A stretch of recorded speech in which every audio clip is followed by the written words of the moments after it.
बोलू मत हम तो एकादशी माता की कथा सुन लिए। कहाँ अब हम दूसरी कथा एकादशी की ही बता रहे हैं। आज एकादशी है, इसलिए हम एकादशी की कथा आप लोगों को बता रहे हैं, क्योंकि इस कथा को जितनी कथा आप लोग सुनेंगे उसका फल हमको अवश्य मिलेगा, कहीं जाएगा नहीं। अब आती है कथा माता तुलसी की। माता तुलसी की कथा बताने जा रही हूँ। माता तुलसी किसकी बेटी थी? स्वर्णिमा की बेटी थी। स्वर्णिमा की बेटी का नाम तुलसी था।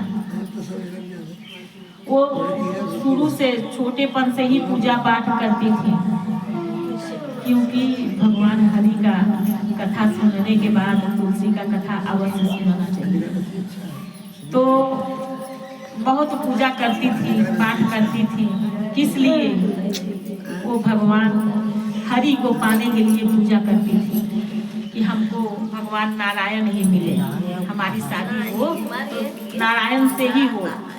वो इसीलिए इतना जप तप पूजा पाठ सब करते थे। समय बीतता गया, समय बीतता गया तो धीरे धीरे वो बड़ी हो गई। तो जब बड़ी हो गई तुलसी, तो एक दिन ये जो अंधकार सूर है, क्या नाम है?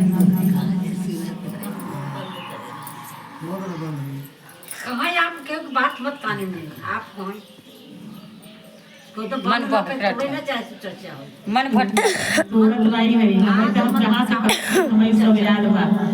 ये जवन कर अरे याद संकट आप दूसरे का जाला में। एक बार माता अरे तुलसी जी गई थी बगीचे में, भगवान के लिए फूल पत्ती तोड़ने के लिए गई थी कि हम फूल पत्ती तोड़ करके पूजा करेंगे भगवान नारायण की। हम पूजा भगवान नारायण की हम भगवान नारायण की हम पूजा करेंगे। तो धीरे धीरे जब वो बड़ी हो गई तो वहाँ जिस बगीचे में तुलसी माता थी वहाँ पर जालंधर पहुँच गया। जालंधर जब पहुँचा, तुलसी को जब देखा तो उस पर मोहित हो गया। तुलसी पर वो मोहित हो गया, क्योंकि तुलसी को श्राप था कि तू तुलसी तो बनोगी, लेकिन तुम्हारी जो शादी होगी तुम्हारा पति असुर रहेगा।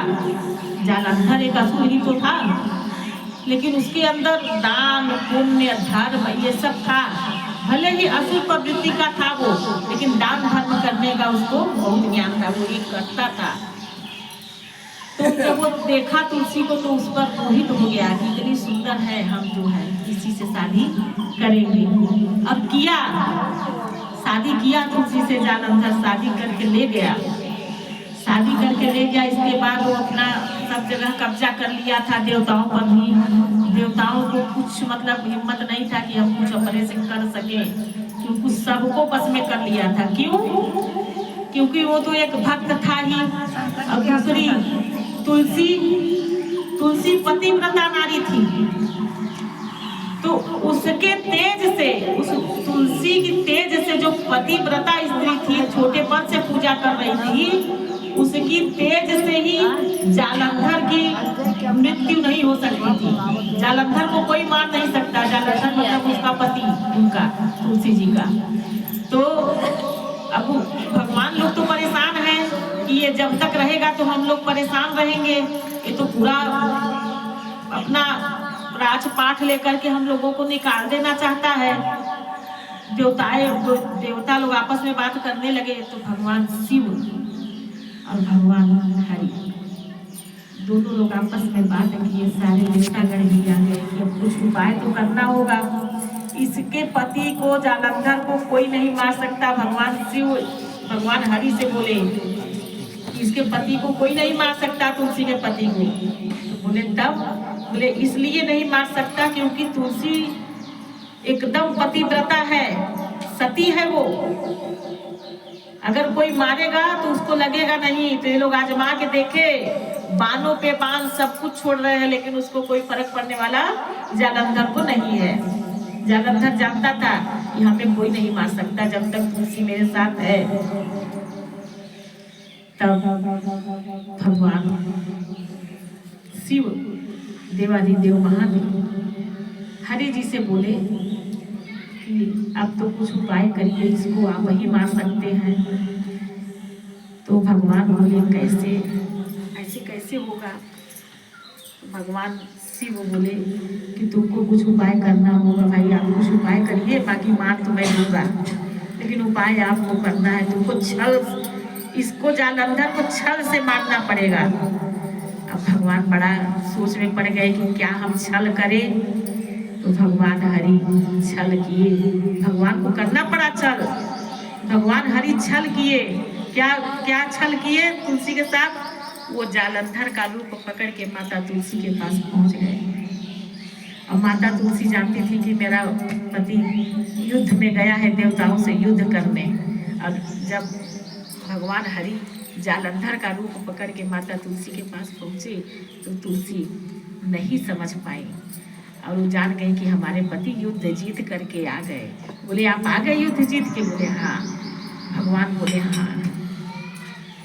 अब इतने में वही पर प्रहलाद के भगवान पैदा करें।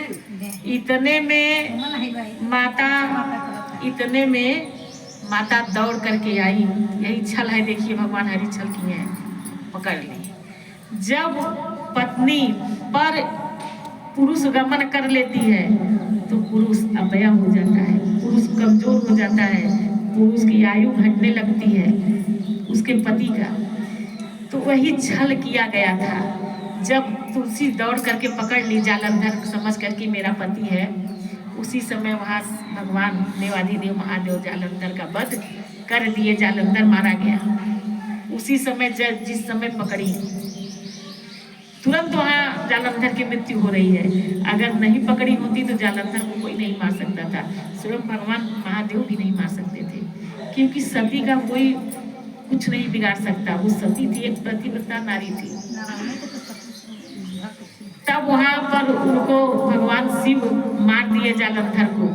तब तुलसी माता को पता चला कब, जब भगवान के पास खबर गया कि जालंधर मर गया, तो भगवान हरि अपने रूप में आ गए। जब अपने रूप में आ गए, जब तुलसी माता देखी तो उनको श्राप दे दी। कि मैं आज से तुमको श्राप देती हूँ, तुम काले पत्थर हो जाओगे। और वो काले पत्थर शालिग्राम क्या है? तुलसी के साथ विवाह किया जाता है कार्तिक में रख करके, उनको वही है।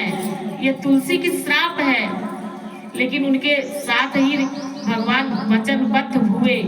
भगवान हरि उनको वचन दिए कि श्राप दे दो, कुछ भी कर दो, लेकिन मैं हमारे सर पे तुम रहोगी। भगवान शालिग्राम के सर पे तुलसी की पत्ती जरूर रोज पूजा में रखी जाती है। बिना उनके पूजा अधूरा है। भोग में रखा जाता है, जल का भोग लगाओ, किसी चीज का, सब चीज में भोग में रखा जाएगा तुलसी। इतना बड़ा ऊंचा पदवी तुलसी को मिला, भगवान हरि स्वयं दिए। शिव को भी श्राप मिला कि उनके पास तुलसी कभी जाएगी ही नहीं, तुलसी चढ़ती ही नहीं है। शिव को कहाँ चढ़ती है?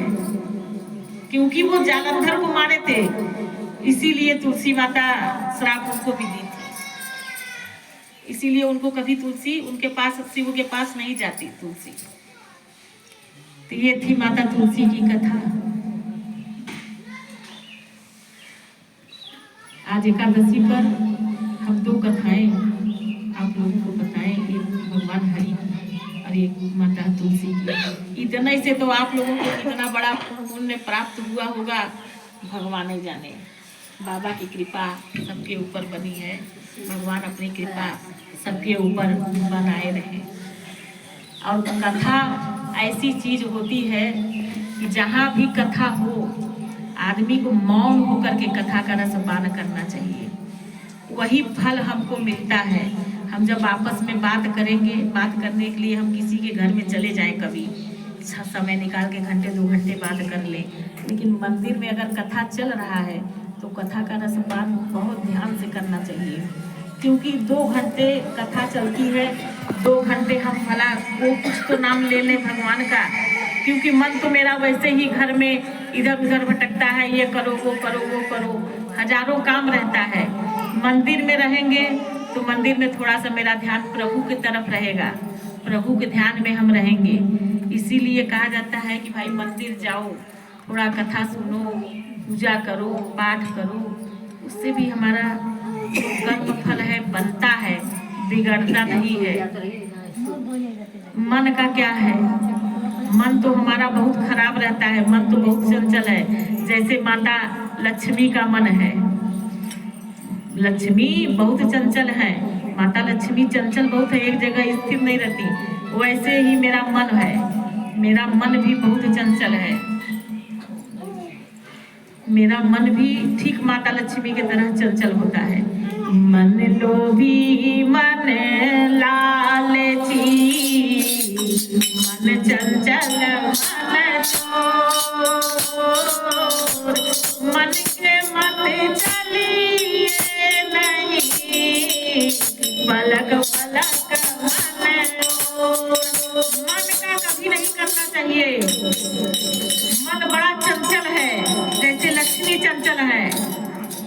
इसीलिए मन को रोक करके, मन को दबा करके भगवान का नाम लीजिए, प्रभु के शरणों में जाइए, प्रभु से अपना दुख बताइए, अपना तकलीफ बताइए, अपना वो भगवान ही कष्ट हरेंगे।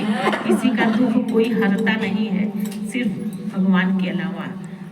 और कौन भगवान हर लेंगे? हमारे देवाधिदेव महादेव। 33 कोटि देवता में महादेव जी यही एक हैं, जो सबका तकलीफ सुनते हैं, सबका उद्धार करते हैं। इनके सिवा और कोई नहीं है पार लगाने वाला।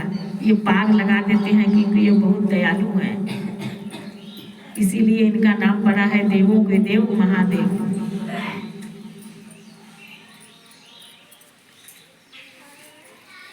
हमको सुलाने वाला, जगाने वाला, खिलाने वाला, चलाने वाला, देख रहे हैं, बोल पा रहे हैं, सब करवाने वाले यही हैं। हम लोग अगर हमारे अंदर अगर ये घमंड हो कि हम तो अपने आप ही से करते हैं ये, तो हम गलत सोचते हैं। हम अपने आप से कुछ नहीं करते हैं, हमको करवाने वाले सब यही हैं।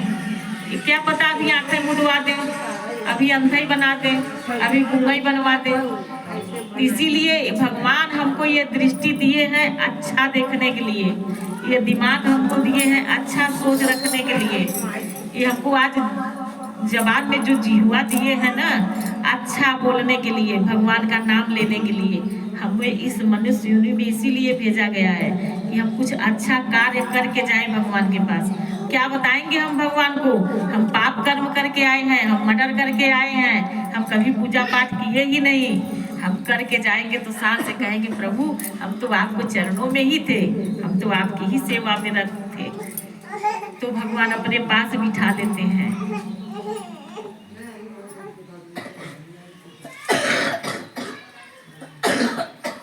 भगवान इस पृथ्वी पे हर जगह है, और जहाँ कथा चलती है शिव महापुराण की, वहाँ तो सारे देवता गण आ जाते हैं, वो भी इस कथा का रसपान करते हैं। ऐसा नहीं है कि वो भगवान यहाँ नहीं आते हैं, वो भी आते हैं, क्योंकि उनके बिना कुछ होने वाला नहीं है प्रभु के बिना। जैसे कहा है तेरे बिना नहीं लेक भी अनु, लेते हैं श्वास तेरी कृपा से अनु अनु। हे गंगाधार मुक्ति द्वार ओंकार तू, हे गंगाधार मुक्ति द्वार ओंकार तू। आए शरण तिहारे बाबा तार तार तू, आए शरण तिहारे बाबा तार तार तू। बखान क्या करूं मैं रातों के ढेर का, जपटी भभूत में है खजाना कुबेर का। बखान क्या करूं मैं रातों के ढेर का, जपटी भभूत में है खजाना कुबेर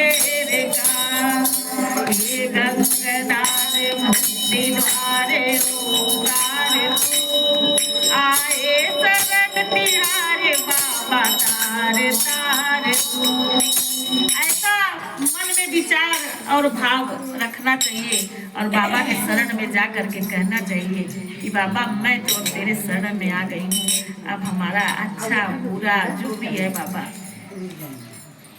आपको करना है, मैं तो अपने आप को तेरे शरण में डाल चुकी हूँ।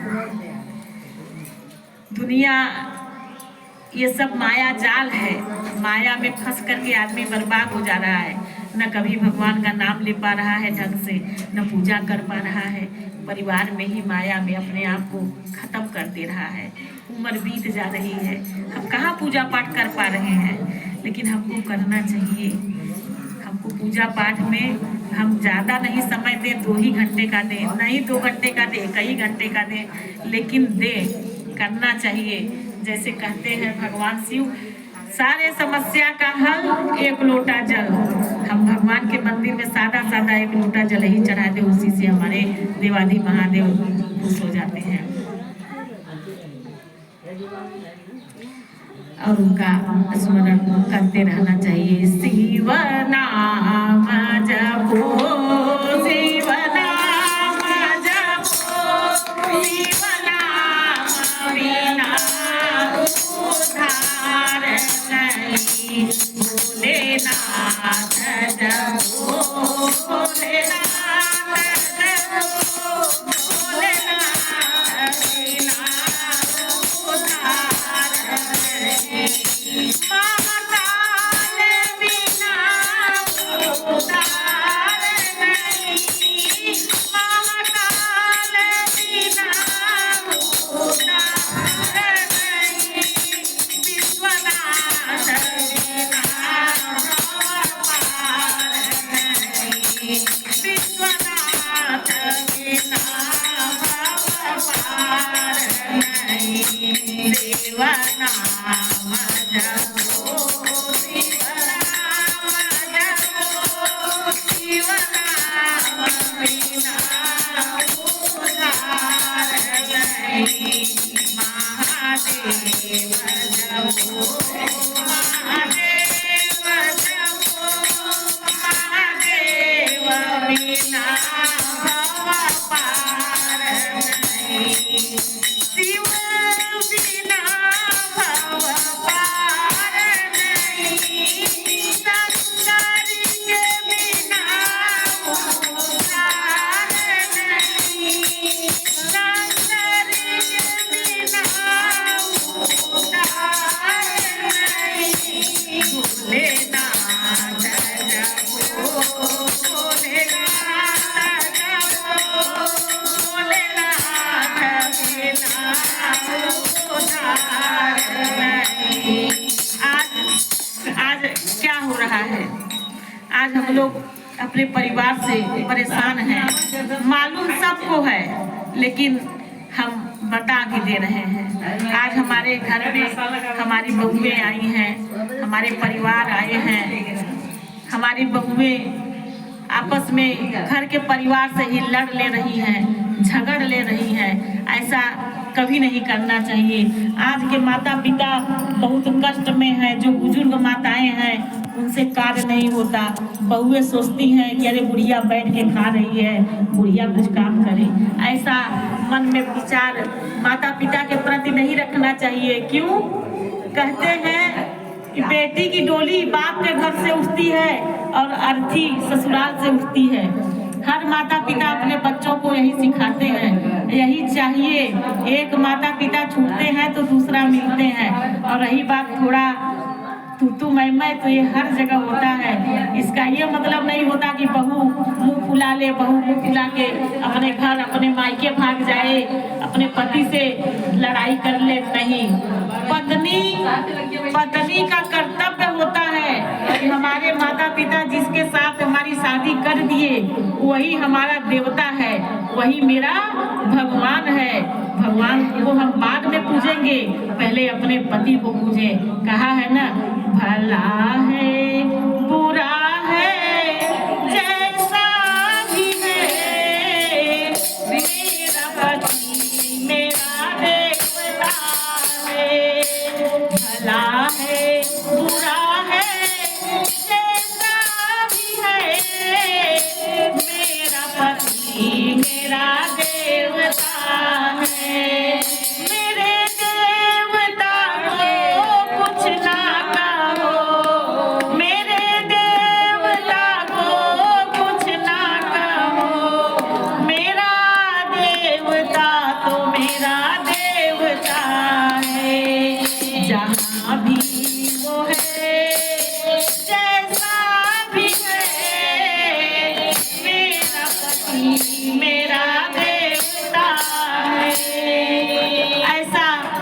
पत्नियों को करना चाहिए।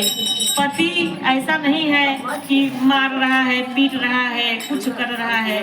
पति जितना कमाता है उसमें से अगर पति 10 रुपया कमा रहा है तो हम पत्नियों का कर्तव्य होता है कि हम उसमें से 5 ही रुपया खर्च करें, 5 बचा करके रखें। 2 बच्चे हैं तो वो भी 5 बचना मुश्किल हो जाता है। हम थोड़े ही खाएंगे लेकिन अपने घर में रहेंगे, बार बार हम अपने मायके जा करके अपना बेइज्जती नहीं। ये भी खाते में लिखते हैं भगवान, तू तो दौड़ के भागती थी नैहर अपने माँ के पास, तेरा तो असली घर तेरा ससुराल है। वहाँ अगर नमक रोटी भी मिले तो उसको भी खा करके खुशी से खाना चाहिए कि मेरा नसीब है कि हम ये भी खा रहे हैं। अगर हमको नमक रोटी भी मिल रहा है तो बहुत अच्छा है, मेरा परिवार तो स्वस्थ है, मेरा परिवार तो अच्छा है जो उनको नमक भी दे रहा है, रोटी भी दे रहा है। बाकी भगवान की शरण में रहें, भगवान से मांगिए, भगवान से कहिए आज हम नमक रोटी खा रहे हैं, कल हमको घी रोटी भी खिला देंगे, मक्खन रोटी भी खिला देंगे। क्योंकि पति पत्नी एक दूसरे के पूरक होते हैं, वो उनका दुख समझे और वो उनका दुख समझे। और सास ससुर का मतलब होता है कि माता पिता। हम तो मंदिर में भगवान को पूजने जा रहे हैं और घर में अपने सास को गाली दे रहे हैं, 1 कप चाय नहीं दे रहे हैं, तो क्या भगवान मेरा जल ग्रहण करेगा? नहीं करेगा, भगवान बिल्कुल नहीं करेंगे। वो कह तो नहीं पाएंगे आपसे, लेकिन मन ही मन भगवान भोलेनाथ कहेंगे जा तू जल तो चढ़ा दी लेकिन मैं तेरा जल स्वीकार नहीं करूंगा। तू तो अपने घर में अपने ही देवता को 1 कप चाय और गाली दे रही है, नहीं दे रही है, तो मैं तेरा कैसे स्वीकार करूंगा? जल मैं पीऊंगा? नहीं पीऊंगा। पहला पूजा हमारे घर में है, हमारे माता पिता। सबसे बड़ी पूजा है माता पिता की सेवा। सबसे बड़ी पूजा है माता पिता की सेवा। इनके चरणों में ही मिलता है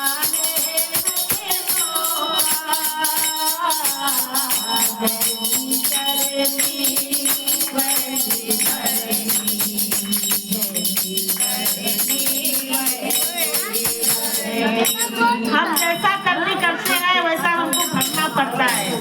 हम आज अपने माता पिता को अगर अपमान से रख रहे हैं तो हमारे बच्चे अभी छोटे हैं, कल बड़े होंगे, मेरी भी बहू आए, ठीक उसी तरह अपमान मेरा भी करेगी, मेरा भी अपमान उसी तरह से होगा जैसे हम अपने सास और ससुर शिशी वही डाल दूंगी, शिशी बात लेकर डाल दो। हाँ, क्योंकि वो संस्कार बच्चे सीखते हैं, देखते हैं, उनके हृदय में वास कर जाता है, वो उनके दिमाग में वास कर देता है। जैसे किसी चीज का बसेरा बना लेता है कोई चीज, तो वहाँ पर रहता है, जल्दी हटता नहीं है, तो ठीक उसी तरह करता है। ऐसे ही एक बच्चा था, एक बच्चा अपनी माँ को लिवा जा करके वृद्धाश्रम में छोड़ दिया। क्यों? क्योंकि वो बूढ़ी ही हो गई थी, उससे चला नहीं जा रहा था। अब उसकी पत्नी सेवा कर रही है, पति को तकलीफ हो रहा है, वो जा करके पति से बोल दी आप अपनी माँ को ले जा करके वृद्धाश्रम में रख दीजिए, मैं इतना सेवा हुआ नहीं कर पाऊंगी। बेटा क्या करता, पति ले गया, पत्नी के कहने से दे आया। माता को वृद्धाश्रम में न पंखा है न बत्ती है, वहाँ मच्छर काट रहा है। माता तो चल दी, माता तो किसी तरह से रह ली। बस एक बार फोन अंतिम समय में बेटे को करवाई आश्रम से कि मेरे बेटा से बोल दो कि हमसे एक बार मिल ले आकर के, और एक पंखा यहाँ लगवा दे, हमारे बेटा से बोल दो। आश्रम वालों से बोली, आश्रम वाले बोल दिए ये तुमको बुलाइए, तुम्हारी माँ बोल रही है पंखा आश्रम में लगवाने के लिए, उनको बहुत मच्छर काट रहा है। बेटा पंखा तो खरीद करके ले गया, कहता क्या है जा करके आश्रम में माँ से कहता है, माता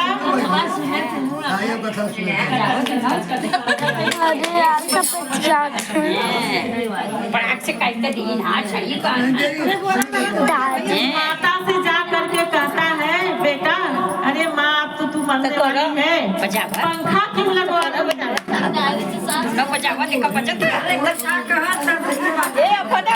गई ये आ गई ना मेरे बोए तारे टम आ छोरा ताई भाई चुप रह जा। गोड़े गिरा था गोड़े गिरा था माफी ले जा तो नहीं कहते कथा भगवान कहे ना कहा माता बेटा जब वहाँ पहुँचा तो माँ बोल रहा है माता तू मर जाएगी, पंखा क्यों हमसे मंगवाई है। अरे माँ बड़ी अच्छी बात अवसर मिल गया और माँ मर भी गई इतना वाक्य बोल के। माँ बोली बेटा सुनिए आप लोग कथा का रसपान करिए। माँ बोली बेटा हमको तो मच्छर काट रहा था, हम तो रह लिए बेटा, तेरा बेटा तुझको निकालेगा तो तू कैसे रहेगा बेटा, मच्छर काटेगा। माँ को अभी भी ममता है बेटे का, तू कैसे रहेगा, तेरे लिए लगवाई हूँ बेटा, अब तो मैं जा ही रही हूँ। माँ ने अंतिम सांस ले ली, मर गई माँ। बेटा तड़प तड़प के रोने लगा कि माँ के अंदर इतना प्यार है बेटे के लिए कि माँ मर रही है। आज हम माँ को आश्रम में भेज दिए हैं, तो क्या पता तेरा भी बेटा तुझे आश्रम में ले आए। तू भी बूढ़ा हो जाएगा तो तेरा भी बेटा ले आएगा। तो तेरे लिए मैं पंखा पहले से लगवा देती हूँ। मैं तो सह ली मच्छर का काटना बेटा, तू कैसे सहेगा। हमने तुझको बहुत नाजों से पाला है। ये माँ का शब्द था। हर माँ बेटों को ऐसे पालती है, लेकिन बेटा सोचता नहीं है। बेटा बहू भूल जाते हैं। हमारे बच्चे छोटे हैं, हम आज घर में बहू बन करके आए हैं। हमारी सास है, हमारी ससुर है, हम उनकी जैसी सेवा करेंगे। हमारे बच्चे छोटे छोटे हैं, देखेंगे कि मेरी मम्मी कितना दादी की सेवा करती हैं, दादा की सेवा करती हैं। वो बड़े होके वही सीखेंगे। अपने पत्नियों से बोलेंगे हमारे मम्मी पापा को कोई कष्ट मत देना, हमारे मम्मी पापा का सेवा करना। ऐसा उनको संस्कार जागृत अंदर से हृदय में होता है बच्चों को। जैसे हम लोग अपने ठेठ भाषा में कहते हैं नानय गुण सयानय विद्या, तो वही है। पुरनिया कहीं के मारा ना है कपड़े में खाना तो ना कपड़े में दिया। ऐसा मन में विचार अगर किसी बहनों को, माताओं को, बहुओं को है, अगर अपने सास ससुर के प्रति, तो आज से ये प्रण कर ले कि आज से हम ये कथा का रसपान करके आए हैं। अपने सास और ससुर को माता पिता का हम दर्जा देंगे। अगर वो 4 बात हमको बोल भी देंगे तो हम हंस के सह लेंगे। उनको आंचल में ले लीजिए, क्योंकि इसका हमको फल ही मिलेगा। उनका गाली हमको साथ नहीं देगा। ये हमारे बच्चों को बहुत बड़ा संस्कार मिलेगा। ऐसा भाव मन में रखना चाहिए। आप अपने ऊपर मत ले जाए। हमारी कथा हम बहुत दूर तक बोला फिर कथा आवत है महापुरा। आप सुने ध्यान से, कुछ बोला ही मत। तो इसीलिए ये कथा मैं बता रही हूँ। किसी को अपने ऊपर ले जाने की जरूरत नहीं है। हाँ, अगर कोई कर रहा है अपने बूढ़े माता पिता सास ससुर के साथ ऐसा व्यवहार, आगे कहो ना, आज से वो नॉर्मल हो जाए। आज से वो प्रण कर ले, निर्णय ले लें कि आज से हम उनसे लड़ाई नहीं करेंगे। वो जैसा कहेंगे हम उनके कहे अनुसार चलेंगे। ऐसा मन में भाव रख लें।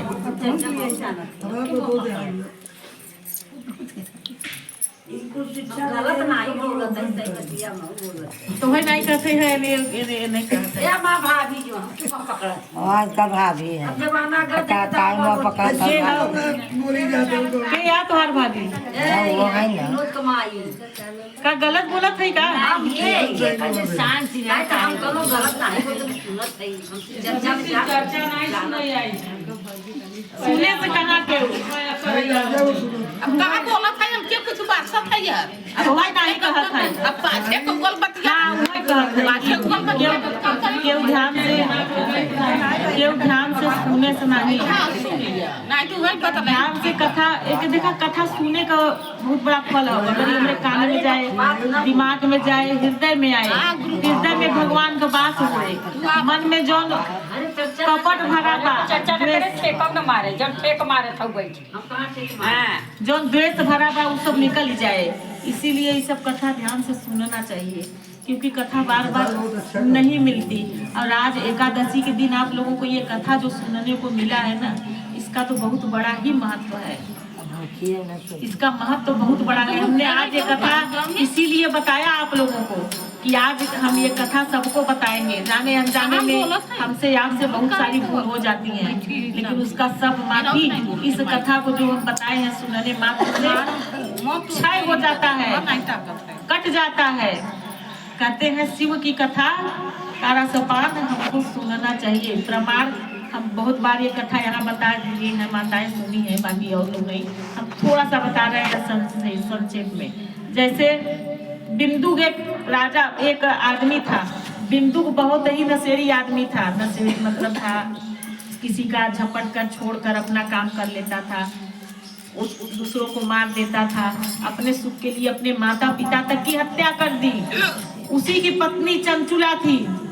शिव महापुराण की कथा है। उसी की पत्नी चंचुला थी, पर स्त्री गमन करता था बिंदु। पत्नी इतनी सुंदर थी, पत्नी के पास कभी नहीं जाता था। समय बीतता गया, पत्नी क्या करती, पत्नी भी तो है जवान, उसको भी कुछ चाहिए, वो भी पर पुरुष गमन करने लगी। पर पुरुष के साथ धीरे धीरे समय बीतता गया। बिंदु अपने माता पिता को मार दिया, खुद भी मर गया। मरने के बाद वो कहाँ गया, उसकी जन्म कहाँ हुई, चांडाल योनि में। जहाँ चांडालों को विंध्य पर्वत पर पूछा जाता है, वहाँ चिल्लाते हैं सब भूत प्रेत, वहाँ पर उसको जन्म मिला। बिंदु को इतना पाप करके जो गया था। चंचुला ठीक थी, कहीं जा रही थी स्नान करने, जैसे हम लोग संगम में गए थे ऐसे वो भी जा रही थी स्नान करने। वहाँ पर उसको शिव महापुराण की कथा चल रही थी। चंचुला के कानों में गई वो कथा। जब वो कथा सुनी तो उसको ज्ञान हुआ, अरे बाप रे बाप, ऐसा करने से ऐसा फल मिलता है। हम ऐसा कर्म करेंगे तो हमको अगले जन्म में भगवान ऐसा भुगाते हैं, ऐसा फल मिलता है। ऐसा चंचुला को मन में तकलीफ हुआ। जब चंचुला को मन में कष्ट हुआ इतना, तब वो बोली कि अब हम आज से ये सब पर पुरुष के पास हम नहीं जाएंगे, हम यहीं जो कथा कह रहे हैं बाबा जी, हम इन्हीं के पास इन्हीं की सेवा में रहेंगे। उनको बना करके खिलाने लगी, उनके साथ रहने लगी, उनके साथ सेवा करने लगी उनका, कि हम ये हमारे लिए भगवान है। करते करते समय बीत गया, वो भी मर गई। मरने के बाद भी देखिए पत्नी का, चंचुला का भगवान के पास गई तो वहां भी जाके क्या कर रही है, वो शिव महापुराण की कथा रोज सुनती थी, इसीलिए उसको नर्क नहीं स्वर्ग मिला। उसको शिव जी अपने पास बुलाए थे। वहां जा करके शिव जी से कह रही है कि भगवान, हम भी तो गलत रास्ता पकड़ लिए थे, लेकिन कथा सुन करके हमें ज्ञान हो गया, हम वो रास्ता छोड़ करके आपके चरणों में आ गए थे। बाबा, हमारे पति जहाँ भी है आप बुला दीजिए। जबकि बिंदु उसका पति चंचुला को मारता था, पीटता था, कभी सुख दिया ही नहीं उसको, लेकिन फिर भी एक पत्नी अपने पति के लिए भगवान से मरने के बाद भगवान के पास जाके बोल रही है, मेरा पति कहाँ है, हम तो यहाँ आ गए, मेरा पति कहाँ है, दिख नहीं रहे हैं। तब भगवान बोले, अरे तेरा पति यहाँ आने लायक था, पापी अधर्मी है, कुकर्मी है, वो इस लोक आएगा। मेरे लोक में पापी अधर्मी कुकर्मी कुसंगी नहीं आते हैं। मेरे लोक में जो अच्छा है, सही रास्ते पर चल रहा है, जिसका भाव निर्मल है, सुंदर है, उसको हम अपने पास बुलाते हैं, जो किसी का कभी नुकसान ना करे, वो मेरे पास आता है, सब थोड़ी मेरे पास आता है। तब भी चंचुला पैर पर गिर गई, बोली, प्रभु हमारे पति को ले आइए, हम उनके तरफ से सब क्षमा मांगती हूँ आपसे, जो भी वो गलती किए हैं, पाप किए हैं, प्रभु आप उनको क्षमा कर दीजिए। माता पार्वती के चरणों में गिर गए। माता माता ही होती है, माता से रहा नहीं गया। माता तुरंत बुलाई अपने जो उनका आने वाले हैं, कार्यरत करने वाले उनका कार्य, तुमुरुका जी महाराज जी को बुलाई, योगी उनको बुलाई और बोली, सुनो तुम जाओ और वहाँ विंध्य पर्वत पर से चांडाल योनि से बिंदु को ले आओ, आज हम मुक्त कर देंगे उसको। चंचुला खुश हुई। तुमुरुका जी महाराज जी गए विमान से वहाँ चांडाल, जब वहाँ पहुँचे तो चांडाल योनि से खूब की आवाज रही, मारा पीटा जा रहा है, खौलता तेल डाला जा रहा है सबके शरीर पर। वहां से तुमरुका जी महाराज जी बिंदुक को लिवा करके आए, बाबा के चरणों में पटक दिए। बिंदुक जब बाबा के चरणों में आ गया तो बाबा से माफी मांग रहा है कि बाबा हम कौन सा पुण्य का काम किए थे कि आप हमको यहाँ बुला लिए। हम तो बहुत पाप किए हैं, पर स्त्री गमन किए हैं, कितनी स्त्रियों के साथ हम खेल चुके हैं, तब भी आप प्रभु हमें यहाँ बुला लिए। बाबा नहीं बोले, बाबा हट गए। बाबा न हाँ बोले न कुछ बोले, वहां से हट गए। जो बोलना था सब पार्वती माता को बोल। पार्वती माता बोली आज तुम चांडाल योनि से मुक्त भी हुए हो तो तुम अपनी पत्नी के वजह से मुक्त हुए हो। तुम्हारी पत्नी की वजह से हम तुमको मुक्त किए हैं, यहाँ बुलाए हैं तुम्हारी पत्नी की वजह से, जिसको तुम कभी आंख उठा करके देखे नहीं, खाली मारते थे। ये है तुम्हारी पत्नी। उसका पति बिंदुक अपनी पत्नी के पैर पे गिर गया, क्योंकि वो कार्य ही ऐसा की थी। जिंदा थी तो भी पति, मरने के बाद भी पति को ले आओ। इसी को कहते हैं पतिव्रता नारी।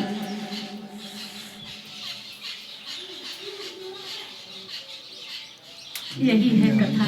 इसीलिए हम कहते हैं कि अपने से बड़ों का सम्मान करें। हमारे बच्चे जो देखेंगे हमारे साथ करेंगे, और भगवान देवाधिदेव महादेव को एक लोटा जल जरूर आकर के चढ़ाए, भगवान के पास आकर के।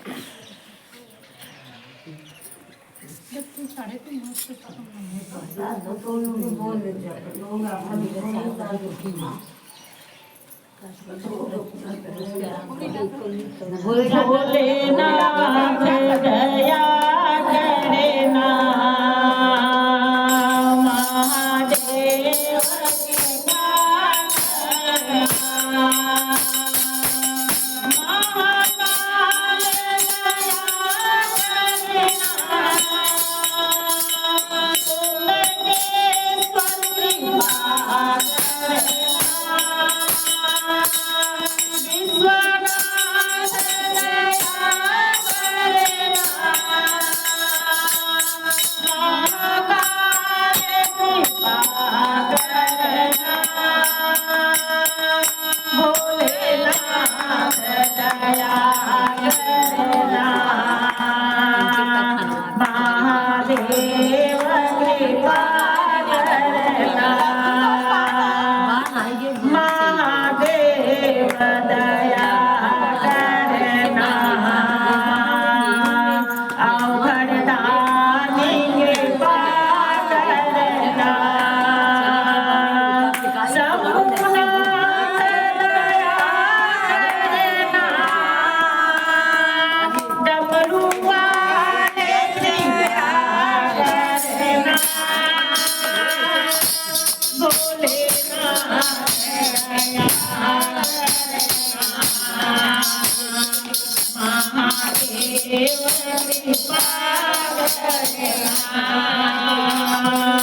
शंभुनाथ दया करना,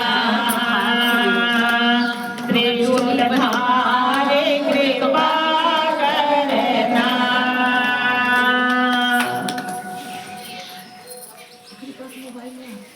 मोबाइल हो लिए तू लियो बंद करी दादी। दादी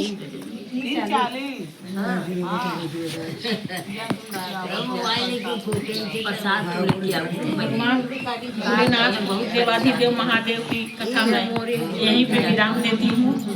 थोड़ा सा जिसको भजन गाना हो, माताएं बहने थोड़ा भजन गाना। बस करी दादी।